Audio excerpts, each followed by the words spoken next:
Welcome back to the Ministry of AI podcast, where we break down the latest developments in artificial intelligence research for you. Today, we're diving into an intriguing paper titled A Tutorial on Teaching Data Analytics with Generative AI by Robert L. Bray. This paper tackles an educational challenge that many instructors might soon face, integrating large language models like ChatGPT into data analytics courses.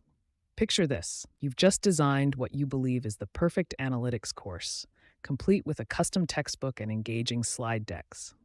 But then, a technology like ChatGPT hits the scene, seemingly rendering your course obsolete overnight. This is the very predicament the paper's author faced. And rather than despair, he saw an exciting opportunity to pioneer a course that harnesses the power of AI. The core question addressed by the research is a pressing one. How can educators effectively incorporate generative AI tools into their curriculum to enhance learning rather than disrupt it? The paper outlines several innovative teaching methods, such as transforming traditional problem sets into interactive AI tutoring sessions. Imagine students interacting with custom GPTs to learn specific aspects of an analysis, then sharing their insights with peers, a fascinating shift from solitary homework to collaborative learning. The methodology centers around what the author calls programming in English, PIE. Essentially, students describe the data transformations they need in natural language, and the AI generates the corresponding code. This method bridges the gap for business students who may have strong analytical insights but limited coding skills.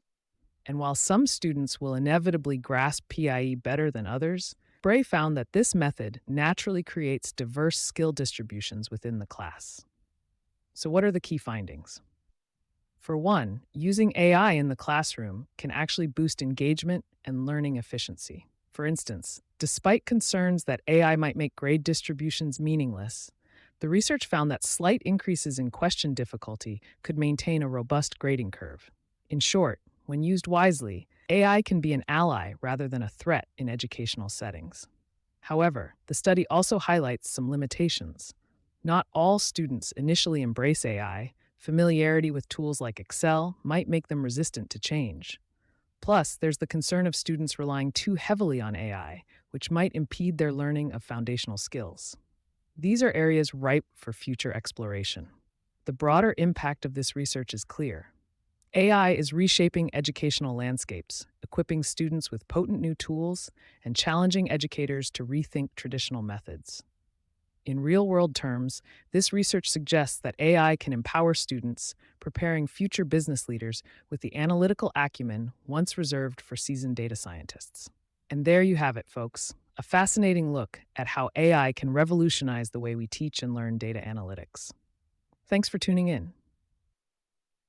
Thanks for listening.